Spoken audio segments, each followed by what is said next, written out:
kubanze nali ne mama yalinga ddukana ebiseera ebyedda yaddukananga nga bwemba sina baafu kumpi nkwatayo engalo wano eno muto wano ninawo ekinnya wano kyali kinene nnyo nali ntudde mu ddiiro nga ndya akawunga n'aleeta enkumbi kyapankoko enkumbi ya kyapankoko gimanyi naye ng'enkumbi n'aleeta enkumbi bw'aleeta enkumbi n'aginsogga nali ntudde mu ddiiro n'ansogga ensonda yaayo mu kawompo bwekyo kati bwe nali sinnafa oba kuzirika nawulira ekigambo tolinaawo kako wano naye bwe nali nga nsuulibwayo ndoza nafiira mu bbanga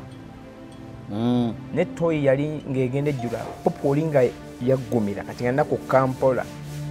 kati eccupa eyambaaga wano ne kabikkuka ndala n'ensala wano ndala kati eccupa munda iwali ebicupa basulayo ebicupa kati neesogga wano ogunnya kati bansuula mu toyi n'enfa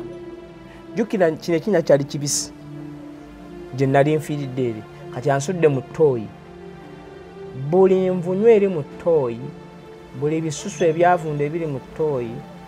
waliya gaasi waliyo amasannyalaze eganjota sikini n'enfuuka y'akakobe buli nvunyu nenyingira mu kamwa yita mu nnyindo yita mu kamwa buli ewala ekituli kati olubuto ne luwaga bwe luti gye bayita ng'entumbi kati Pawulo yajjanga nabeera mu toyi ennaku 2 bw'oba olina ennaku gye wali oyiseemu neeba baakuloga batya teri nnaku esinga mu nsi yonna. Pawulo yajjanga n'akola emirimu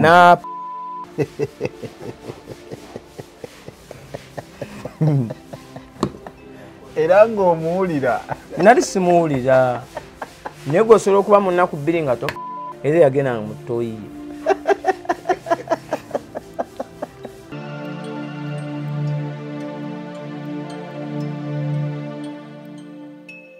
Obulamu bunyuma, obulamu buwooma. Ekyo tekiriiko awakanya wabula obulamu bunyuma bulamu agugi mazima. Wuliriza nkuleetedde ekyokuddamu ku ndwadde ez'enjawulo ezituteganya mu bulamu gwe wamma ne tulema okweyagala. JS Medical Hubs bano bakugu mu kujjanjaba ebizimba mu lubuto, tujjanjaba hania n'abulira ddala otawanyizibwa ndwadde za lususu, ebimmonde ku matu, enkovu ezizimbye oba nsundo, byonna tubibuzaawo. Ate nno tetukoma okwo, era tujjanjaba ulcers, sukaali, pressure n'endwadde endala nnyingi. Abatawanyizibwa mu nsonga z'omukisenge nammwe tetubalekeredde. Tulina JS Body Cleanser nga bw'olinywa lino likamula obucaafu bwonna mu mubiri. Olwo JS Immune Booster ne lizimba obutafaali mu mubiri. Linyweko weetangira okulwalalwala. Ku JS Medical Hubs eddagala tukozesa lya butonde teririna bulabe yadde. Basebo ne bannyabo mbalamusizaako mu linnya lya Mukama waffe Yesu.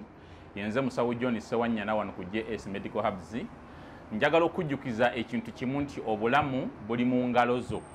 Byolya ku sowaani yo oba byonywa mu kikopo kyo bye bigenda okusalawo onaabeera mulamu oba onaabeera wandwadde. Tukuyita wano ku JS Medical Hubs tukujjanjaba endwadde. Jjukira nti ffe we tujjanjaba ensibuko, tujjanjaba cause, tetujjanjaba symptoms. Tukuyita jangu ojjanjabwa endwadde yo wano ku JS Medical Hubs ojja kuwona mu linnya lya Yesu Kristo. Amina. Tusangibwa Nansana okumpi ne Nansana Business Center oba tufune ku simu zino wammanga noti 7 bisatu nkaga mu 7 bisatu nkaga mu 2 oba noti 772 lwenda chenda mu mwenda noti 29. JS Medical Hubs for health and skin solutions.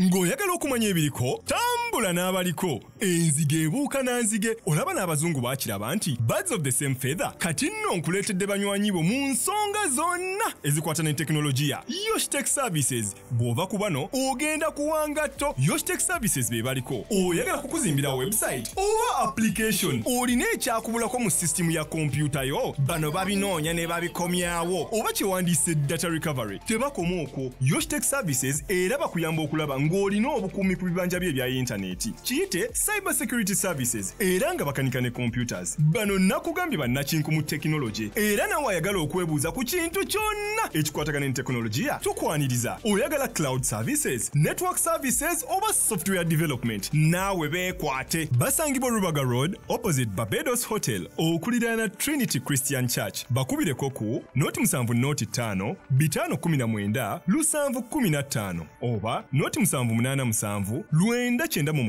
996 Yosh Tech Services, empowered by innovation. Kubanga ffe twatambulanga ffe tetwalya ku mmere twalyanga eno Musa Kayinja ne tulya n'enkolokolo z'amayuuni obukupa buno bulina enkolokolo z'amayuuni kati nga bye tulya naye nga sigaffe tugenda tubinoonya mu bisaamu toka mu bukutiya tugenda tubitemaatema naye nga bibalagala bikoota nnyo wano okukiriira omwaka. Kati maama yanzukusanga nze essaawa zaabanga essaawa 10:00 ngende mu kibanja kyabwe nnime ne olwo n'enkambula ekisaka nga nnima ebijanja bye bayitanga obote ebyabanga biddugavu binene biddugavu sibimanyi bijanja by'obote nga bita obote then n'obujanjalo obweru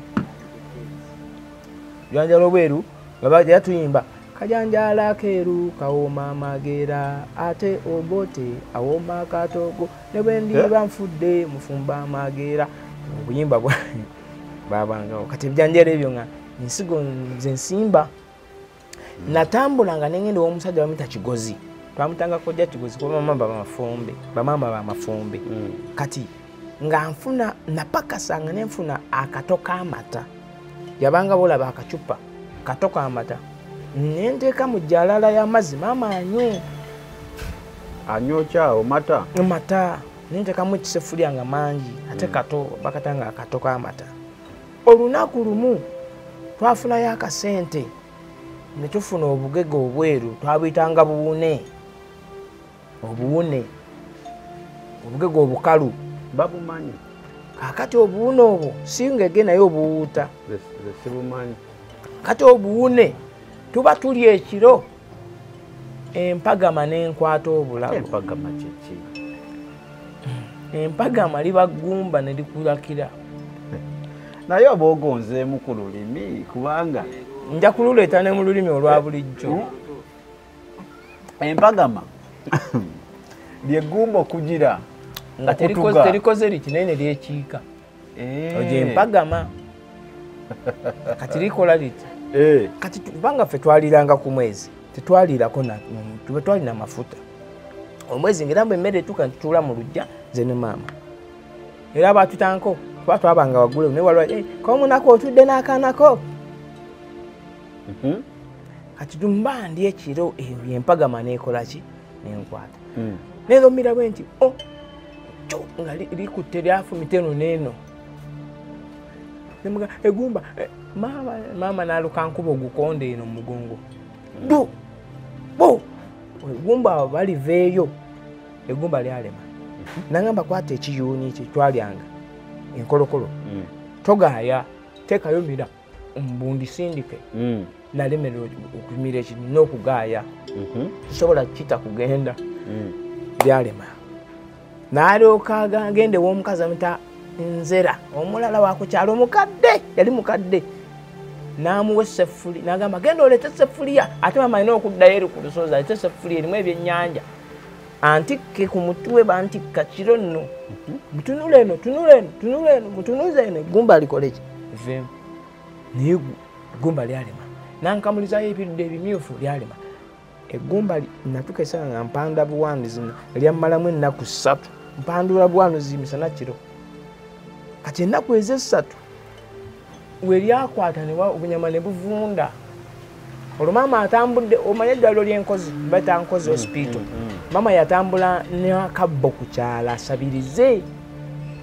basuulemu ssente bantwalewa enkozi balijjemu kati olunaku olwokuna nali nebaseemu misana obunyama ne bukutuka obwali buvunze ne ligwa eno mu lubuto nempitawo so okuvundako obunyama kyekyali obusente bwe yali afunyeyo oba bumeka ne tubukozesa ekyo nempitawo kakati maama yalundako embizzi Nakabira yamulunze embizzi yamanya gunanga jukira Nakabira gyali naye akaddiye gyali Nakabira oyo n'alunza maama embizzi nga nkazi maama n'agituuma kulazikulabe ennaku kati embizzi n'engirunda naye nga Nakabira yatuwa omuguwa yatuwa ki ati yatulunza tufunemu akasente kati embizzi netukesera okusala okumanya ngeyagala nnume bwe yasala nenjitwale wa Nalongo bate mu Lusinga bwe njitwale wa Nalongo nangamba fumbanga emmere ogireetere sijajjiwa kati nafumbanga ebimere by'embizzi nga noonya ebimerereze ebyo ebimonde naye njitwalira naye nga ngenda byokya bindi ku mutwe kati lumu mbantuka ku bikajjo bya kityo ekisubi ne kintega ebimere bina n'ekisa ebyokya ne bikabinjiika byonna eby'embizzi byanjokya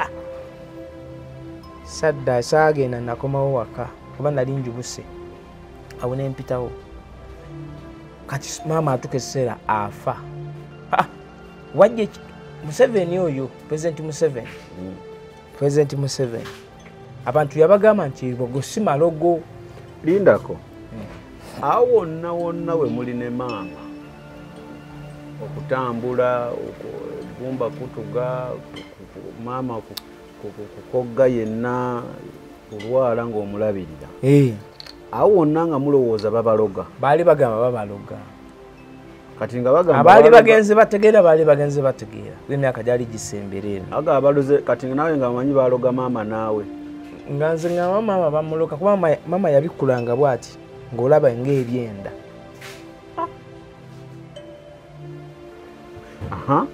kati ne wajja ekitongole bakiyitanga konsaani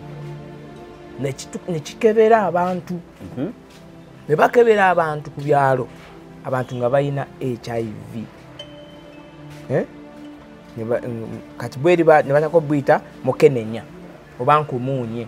mukenenya lyava kuki mukenenya kyava ku muntu kufuuka thin kukogga nobanga kati buno ne buwanvuwa kwe kukenena era abasajja basitamanga nga yenna ababwati kati nga abaana bayitawo abava ku masomero yakutulangako nnyo ebitundu by'ekyama ebyo yali mukambwe nga taseeruzi zonna yakutulangako susu era nebaza gavumenti okuleeta ebyo ebintu bya ARVs lindako sirimuda yakutulangako susu nga yasooka okubeera infected oyo n'avaawo n'avaako abakyala baabotokanga bubotosi tugende mu maaso akati awo mpisawo maama afa kiro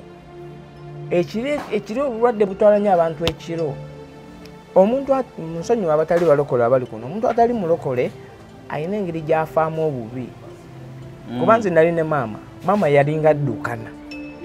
ebiseera ebyedda yaddukananga nga bwemba sirina baafu kumpi nkwatayo engalo kubanga embogo zino alime ziddukanira kuba embogo zakaddiwanga ne zikukula ne zikunkumukira ku mubiri nawo tutekako endala kansibangako amatu bwe bayita amatu oba ebituttwa ku mbugo okwatawo kino bwebikka kati olumu zavangamu bwe bayita ebimonde ekimonde nga kikwata nokyawo kati nonyiga pu ekivaayo kyebaŋŋanvu nnyo era ababanga n'embugo nga bafuka ku buliri babangamu ennyengere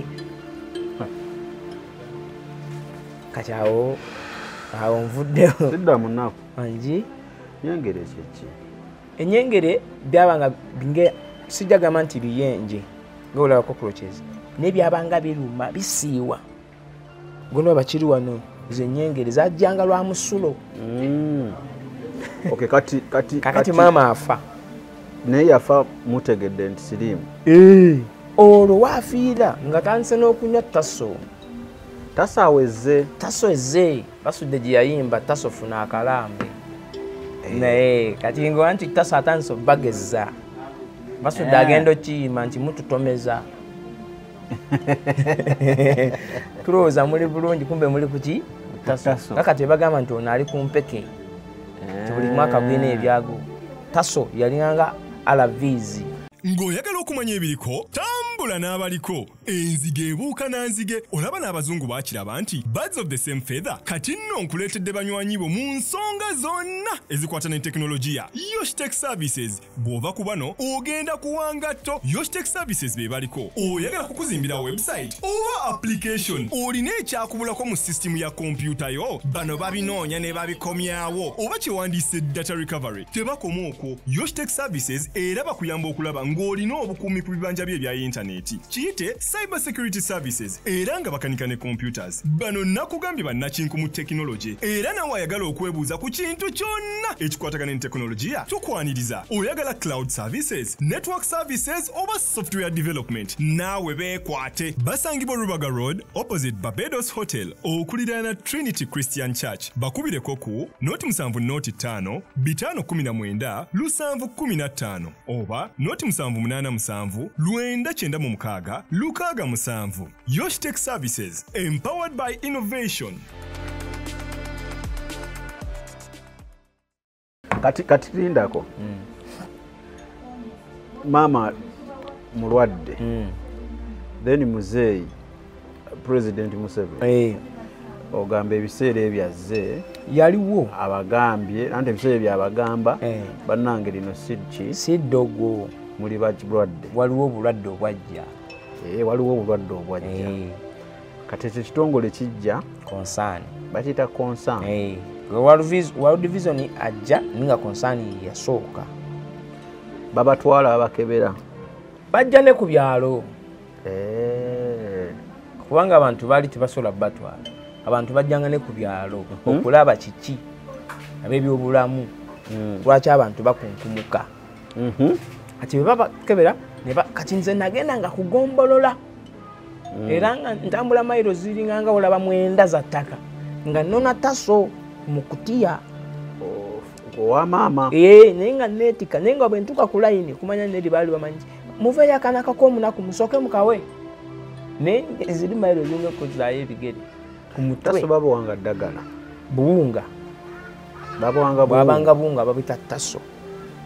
babangamu immunities zonna olabike babuleta lwansonga eyo nti omuntu agejjeko alabike bulungi yawanvu wanga bwati buno bugwamu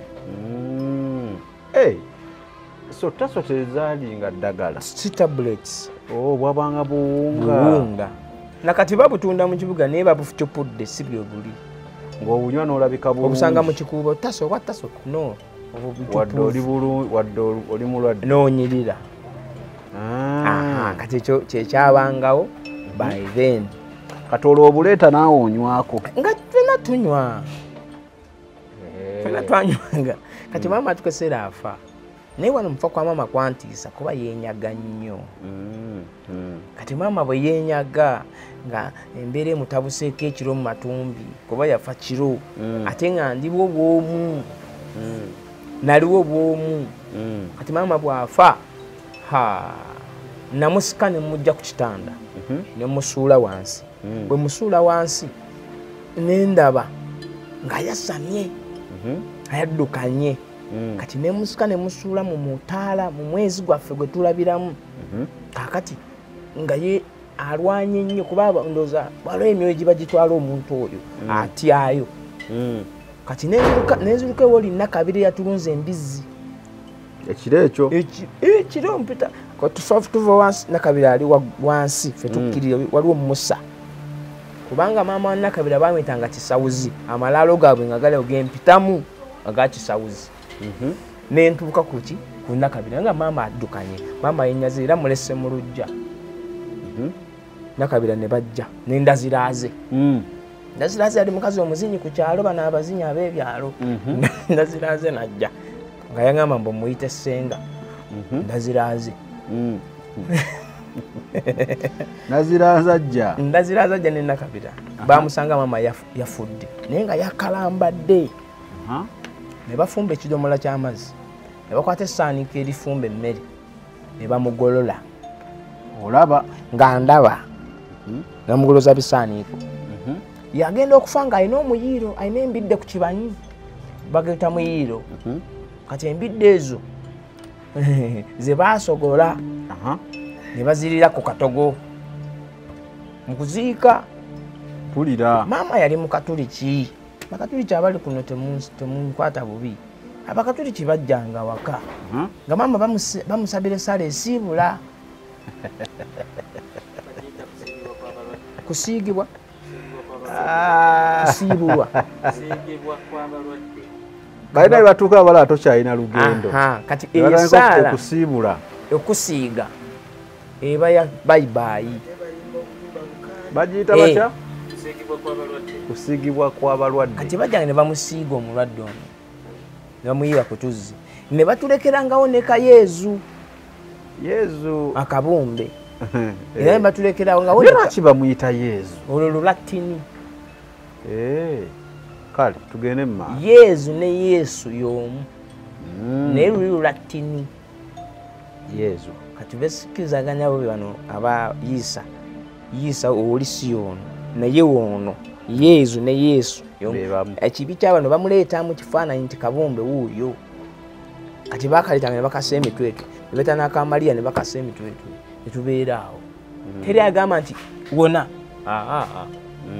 ne banyookeza obuntu awo ne bakkirira era faaza bwe yajjanga nga bamuleeta musomesa amuleeta ne Nakabira oyo yali mukatuliki nnyo kati Nakabira agenda okujja mukwano gwafudde gwe yalunze embizi kati enkeera ne bansibamu ekyayi mu kiwato nagati oyo mulekwa wano e Buganda mulekwa bakusibamu ki ekyayi bakwawule bakulabe kati ndaziraze yakaaba oli omukazi k'omunaku webale kufa k'omunaku webale kufa k'omunaku owonye ennaku bamwebaza kubanga naye bwamulabanga wali omanyi nti awumule ng'abotose nnyo ebituli naye ndazaze yakaaba ekigambo akaanako keekaddako akaanako keekaddako kagwe nze ekyo ekigambo kyampulira nga ye bulira bubi gamba yakaaba n'ayingira so deep mu payini n'agenderawo owonye ennaku maama naye n'akaana kajja kaddako munange omusajja gwe bayita Nerese nze n'amanya ngaddukira Nerese yasima entaana Nerese mu ntaana wali omulandira muwanvu yakwata embazi ba n'agutema ng'olwo amabidde bagasogodde makya baagaliira ku butogo baagatta ebibaawo nga bino ebizimba ku sayiti bye baagatta ne bakola keesi awo tewali ssente za keesi ne bwe zaabawo ani anaayambako omunaku ne bamuzinga mu mbugo ne bamuteekamu ne bakomerera emisumaali zigimanyi mwenda naye teri ayagala munaku no one teri ayagala munaku gweotuukira okuggyako munna amannya ge n'omutuuma kyafaanana mulekere yasigale nange obunaku bubi akati nze natuula mitwetwe ku ntaana ya maama bwe nti naye ndaba nga bamuteekawo ne ku kesi kwebyo ebibaawo kubakuba ettaka bu maama naye n'agenda neesigala bwogu negamba kati nzire mu kiyungu nkole ntya kati omusajja gwe beeta Kiggundu taata muto yaliwo ye yajja mu kuziika baziike mukazi waabwe n'agamba kano akaana kankatwale ewuwe Kiggundu antwale ewe ng'alina omukazi buli nkovu gye ngenda okulaga nagifunira awo ewa Kiggundu ne Kiggundu oyo Kiggundu naye yali musuubuzi wa byannyanja gwe mulimu nga n'essali bonna bansero n'ekkengere basuubula ebyennyanja kwe batambula ebyalo byonna bannange abo abasajja bakyali abatambuza ebyennyanja nga bakuba ogugundi bakuzina ensero zino ez'ebibokisi ziri zabanga nsero za ebiruka ng'ebibbo naye abo bakyali yolola kutayimu eno naye batono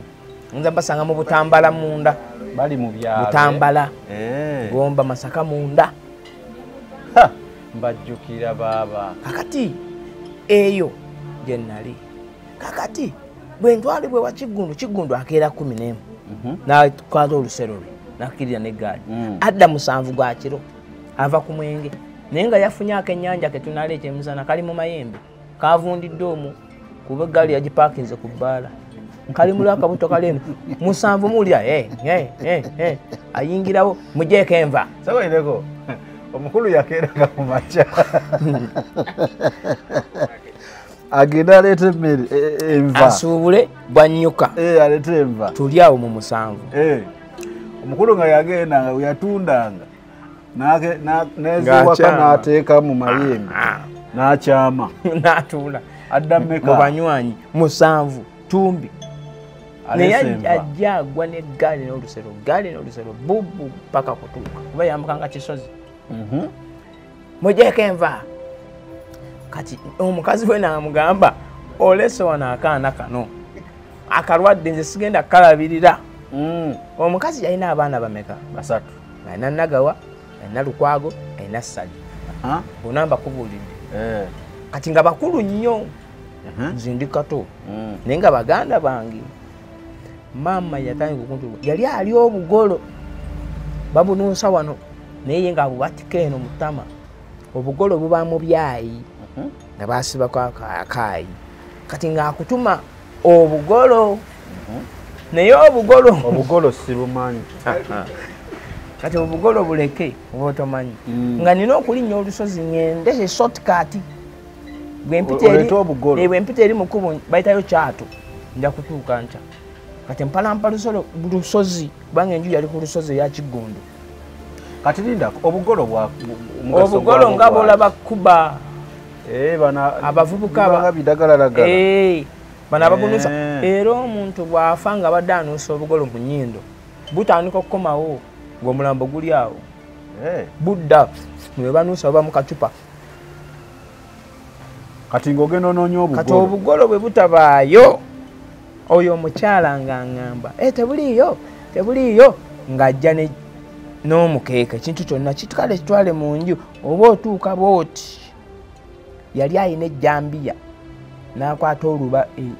oluyi lw'ejjambiya n'alunkuba wano wepwa olaba ne luzimba kumpi mwezi n'okusoba olulala mba mugamba teri bugolo yajina funfugu ebu kyonna nkiyitako kakati ekyo tekyamumalira wano muto wano ninawo ekinnya wano kyali kinene nnyo nali ntudde mu ddiiro nga ndya akawunga n'aleeta enkumbi kyapankoko enkumbi ya kyapankoko ogimanyi naye enkumbi n'aleeta enkumbi bw'aleeta enkumbi n'aginsogga nali ntudde mu ddiiro n'ansogga ensonda yaayo mu kawompo bwekyo kati bwe nali sinnafa oba kuzirika nawulira ekigambo tolinaawo kako wano kati olulimi ne luvaayo sayi ne guyita mu matu guyita bule wala ekituli ne gufuwa waggulu nengwa mu ddiiro n'agamba abaana baabo muleete kutiya manyi kutiya ziri twabagane kutiya eŋŋanda eŋŋanda ezo ne bampakira mu kutiya ne bampakira mu kutiya oba nali mumpi nga njamu ne basibako olukoba waggulu ne banteeka ku wirubaalo ne banvugira ku lubaalo ne bantwala mu kibira gye bayita ennabiridde ababalaba balowooza batwala kasasiro ne batuuka mu ekiswa kimanyi envubo ogimanyi envubo kati envubo kyekinnya ekiba ku kiswa wano enswa singa ziba zibuuka zijja wano oteeka wano omumuli enswa zigoba kitangaala bwe ziyiika mu nvubo gwe n'ojjamu ng'oteeka mu kutiya kati ekyo ekinnya mwe banjuwa bwe bati nga kasasiro naye nga bantaddemu mutuntu mu kasana ne badda eka waga ogwo omumwa tugumaze naye abasajja abatta enswa ze bayita empawu oba ensejjere bansanga bajja ekiro nga bazze okutta ekisweto mwe bansuula okulaga Katonda nti amanyi omuntu bansuula mu kiswa nga bagenda kitta bajja kiro ssaawa nga 9-8 bagenda otuka mu kinnya mu nvubo y'ekiswa nga mulimu ekutiya naye bansuddemu bano misana nga nafiiridde mu kutiya ebyo byonna mbitegeera nzize nze ne basala ekutiya nga mulimu omwana ne bantwala ewaabwe baali basajja abafumbi ba walagi gye bayite mandule walagi bamufumba mu mwenge omuganda ogumaze okukaatuuka singa gukulira mu birabo ne bagamba omwenge kwegamba tegubuliddwako abaguze gukula ne gufuuka enkenku gye bayita enkenku kati bagubaddiza era bagutuddizanga ne tugenda ne tugufumba mu mapipa mu kibira kati entuuyo zino ezituuya nange oyiye mu pipa enseke ziba mu mazzi ze zivaamu walagi kati baali bafumbi ba mandule eyo mandule bagikolezanga ne sitima n'eyaka gana sitima ey'okupika mandule ng'eyaka n'okwaka ku mikolo mu byalo kati bakwata walagi oyo bamusumula bamuyiwa mu kinnya kino tebakufumise magezi gaabwe maganda ne bakwata empeke bwe bazisekuza kiti baba babeeranga eyo mu kibira simanyi naye edda wabangawo ne aspirin kati ne bayiwa omwo ne bateeka omulambo gwabwe mu kayumba kaabwe ne mbeerawo wiiki emu 2 3 masiddanga ngulu neyokuna mwe naddira engulu naye ekyanziza engulu okimanyi omanyi ebisokomi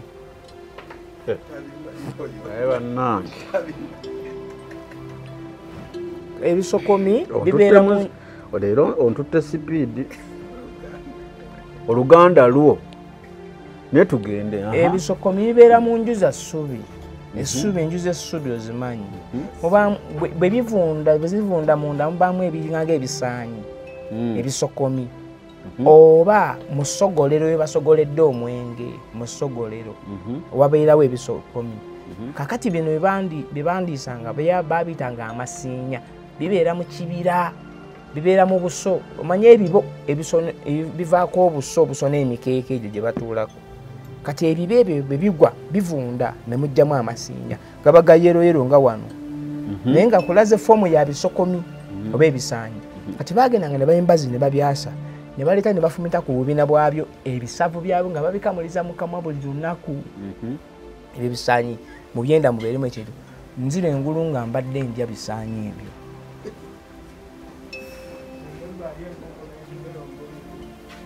akati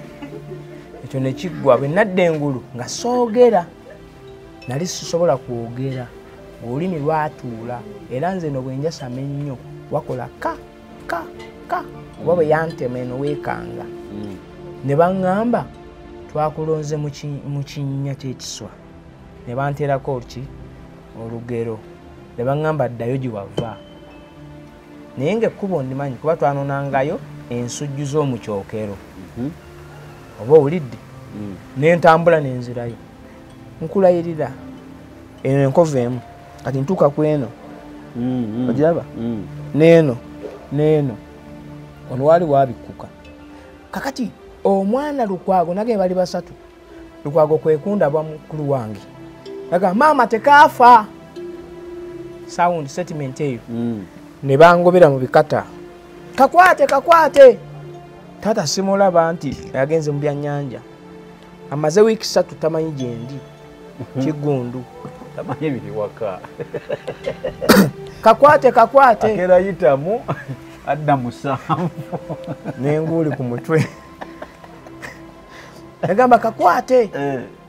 obulamu bunyuma obulamu buwooma ekyo tekiriiko awakanya wabula obulamu bunyuma bulamu agugi mazima wuliriza nkuleetedde ekyokuddamu ku ndwadde ez'enjawulo ezituteganya mu bulamu gwe wamma ne tulema okweyagala. JS Medical Hubs bano bakugu mu kujjanjaba ebizimba mu lubuto tujjanjaba haniya n'abulira ddala otawanyizibwa ndwadde za lususu ebimmonde ku matu enkovu ezizimbye oba nsundo byonna tubibuzaawo ate nno tetukoma okwo era tujjanjaba ulcers sukaali pressure n'endwadde endala nnyingi abatawanyizibwa mu nsonga z'omukisenge nammwe tetubalekeredde tulina JS body cleanser nga bw'olinywa lino likamula obucaafu bwonna mu mubiri olwo JS immune booster ne lizimba obutafaali mu mubiri linyweko weetangira okulwalalwala ku JS Medical Hubs eddagala tukozesa lya butonde teririna bulabe yadde. Bassebo ne bannyabo mbalamusizaako mu linnya lya Mukama waffe Yesu yenze musawo John Sewanyana wano ku JS Medical Hubs njagala okujjukiza ekintu kimu nti obulamu buli mu ngalo zo byolya ku sowaani yo oba byonywa mu kikopo kyo bye bigenda okusalawo onaabeera mulamu oba onaabeera wandwadde. Tukuyita wano ku JS Medical Hubs tukujjanjaba endwadde jjukira nti ffe we tujjanjaba ensibuko tujjanjaba cause tetujjanjaba symptoms. Tukuyita jangu ojjanjabwa endwadde yo wano ku JS Medical Hubs ojja kuwona mu linnya lya Yesu Kristo. Amina. Tusangibwa Nansana okumpi ne Nansana Business Center oba tufune ku simu zino wammanga noti 7 noti 6 bisatu 67 bisatu 62 oba noti 772 2999 noti 29. JS Medical Hubs for health and skin solutions. Nkulayirira ne bankwata ne bansiba omugwa gwa Nile. Ne bagusiba ne balekawo engeri gye bakwata bati ne bansitwalira mu bbanga bwe bati. Waliwo omusajja bamuyita Paulo. Yali mulundi. Paulo ng'alya kaamuje. Alina embwa ayiga squirrel era nga zijjako obuliba n'akalirira. Kati Paulo yalina toyi. Toyi ya Paulo zino ez'enkoma. Eza pupu eza kati wano wapa nga sijaawo. Kati ne bamenya mu mbirizi. Ne bamenya toyi ne bansula mu toyi lusule bwe bbu. Mu toyi omwo nenzika olwoli mungi nga yekatira. Nenzika paka ku ntobo ya toyi. Mama n'addayo eka n'alya. Ne ntandika okukyawa abakazi mu nsi ya Mukama. Kati bansula mu toyi n'enfa. Jjukira kino ekinya kyali kibisi. Gye nali nfiiridde eri. Kati ansudde mu toyi. Buli nvunyu eri mu toyi. Buli bisusu ebyavunda ebiri mu toyi. Waliya gas. Waliya amasannyalaze. Eganjota skin n'enfuuka y'akakobe. Buli nvunyu n'ennyingira mu kamwa. Yita mu nnyindo, yita mu kamwa, yita buli wala ekituli. Kati olubuto ne luwaga bwe ruti. Gye bayita ng'entumbi. Kati Paulo yajjanga nabeera mu toyi ennaku 2. Bw'oba olina ennaku gye wali oyiseemu ne baba akuloga batya teri nnaku esinga eyo mu nsi yonna. Paulo yajjanga n'akola emirimu.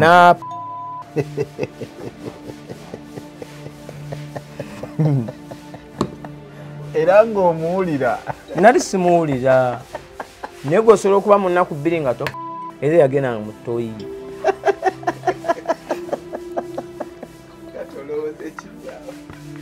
Alright. Munazo kiwoguseka naye. Naye pupu bakusibye mu kiveera. Awo teyansaba nti bansaba busibye miguwa ne bakasukayo. Ng'otegeera. Nga nteka nali soogera kuba eri yali anteminga oli. Tonnategeera bulungi. Nkyayuuga Syria badde ndya ku bisaanyi. Kati mama n'addayo. Oyo omukyala akyali. Lwakuba onsooseeyo. Naye kale tugende mu maaso. Anti ndi mu kwebuuza omuntu alina omutima wa. Nja kumulinda. Aha. Kakati bwe bansuula mu toyi nembeeramu kubanga abasawo